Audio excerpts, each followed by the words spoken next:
होगी। मैं इनको याद दिलाना चाहती हूँ, प्रियंका गांधी जी कहती हैं कि छोड़ो पुरानी बातें, हम पुरानी बातें नहीं करेंगे। ये जो इनका जो परिवार है, एंटाइटलमेंट से जो ग्रस्त ये इनका परिवार है, ये प्रियंका गांधी जी को भी याद रखना चाहिए। चाहे आपका भूतकाल हो, चाहे आपका वर्तमान हो, आप सब लोग, चाहे ईवीएम हो या चाहे कागज पे लिखा हो, जब आप लोगों के चरित्र में जो है किसी तरह की मर्यादा नहीं है, आप लोगों ने कभी भी इस देश का, यहाँ की कानून व्यवस्था का, संविधान का कभी आप लोगों ने सम्मान नहीं किया हुआ है।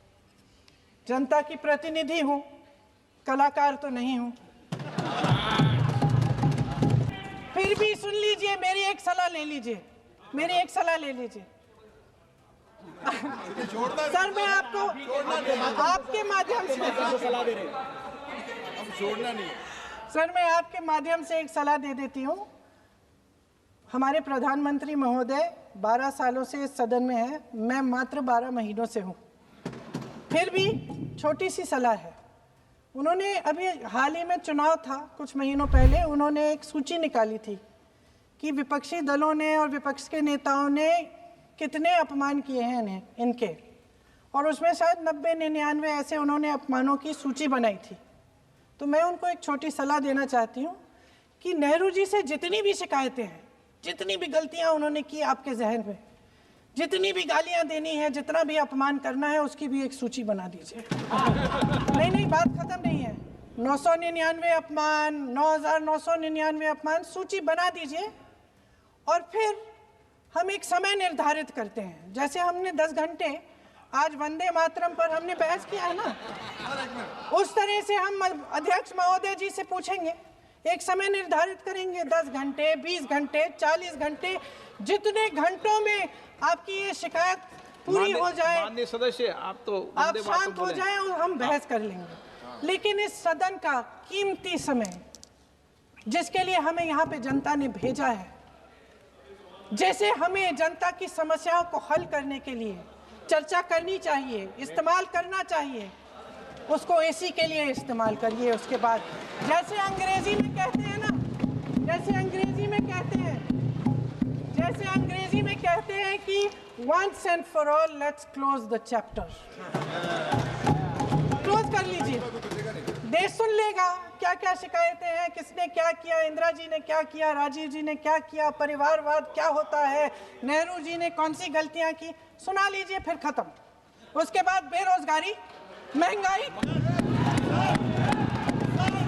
महिलाओं की समस्याएं, जो पीएमओ में हो रहा है उसकी बातें, उसकी चर्चा, जो बैटिंग ऐप के बारे में हो रहा है पीएमओ के अंदर, आप सदस्य प्लीज, जो एप्स्टीन फाइलों में आपके मंत्री महोदय के नाम निकल आए हैं, उसकी चर्चा करेंगे। आप वंदे मातरम पे बोले, आप इधर उधर डाइवर्ट मत हो।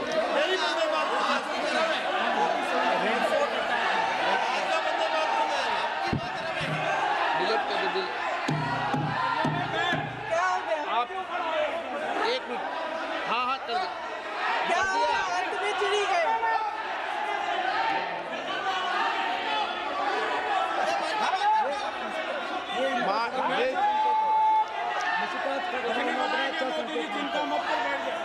बहुत बढ़िया। माननीय सदस्य, 1 मिनट, माननीय सदस्य आप वंदे मातरम पर सार्थक चर्चा करें। ठीक सर, इधर उधर डाइवर्ट यही थी सर, संक्षिप्त में बात यही थी, कोई डाइवर्ट नहीं होना चाहिए। अतीत पे बातें करते रहते हैं। माननीय सदस्य नहीं, आप बिना तथ्यों के कोई बात नहीं करें। आप वंदे मातरम पे बोले उचित रहेगा।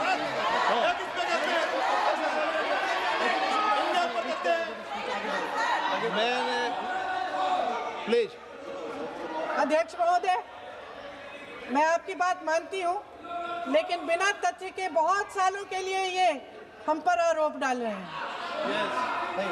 हम चुपचाप सुनते हैं, इनको भी थोड़ी सी संतुलन होनी चाहिए, सुनने की थोड़ी सी हिम्मत होनी चाहिए। ये राजनीति है, हम बोलेंगे, आप वंदे मातरम बोलें। वंदे मातरम सर। महोदय, आज की ये बहस सिर्फ ध्यान भटकाने के लिए की जा रही है, क्योंकि ये सरकार इस देश के वर्तमान की असलियत छिपाना चाहती है।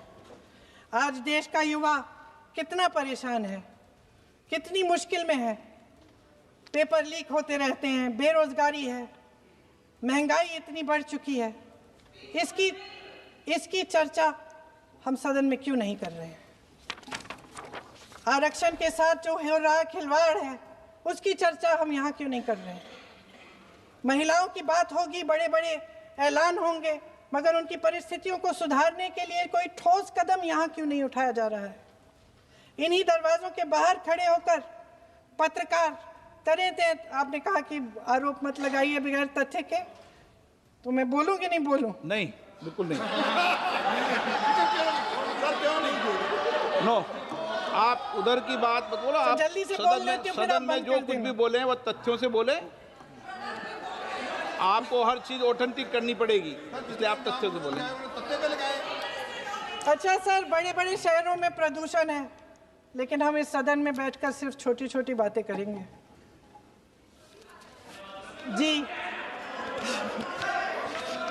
जो अतीत की बातें हैं ना, जो बार बार आप चाहते हैं कि हम पीछे देखें, लेकिन हम आगे भविष्य की बात, वर्तमान की बात, जो असली समस्याएं हैं उनकी बात न करें, ये छोटी बात होती है।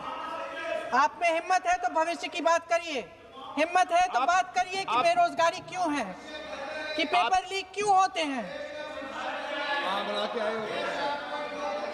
आप चेयर को एड्रेस करें। आपको अच्छा, खत्म कर लेती हूँ, चेयर के एड्रेस करो आप। अध्यक्ष महोदय जी, सच्चाई ये है कि इनका शासन दमन का शासन है। इनकी राजनीति दिखावे की राजनीति है, इवेंट मैनेजमेंट की राजनीति है, चुनाव से चुनाव तक राजनीति है, तरह तरह के ध्यान भटकाने वाले मुद्दों की राजनीति है। वंदे मातरम इस देश की उन्हीं उम्मीदों की गुहार है जिन्हें आपका शासन हर रोज ठुकरा रहा है। आज भी सरहद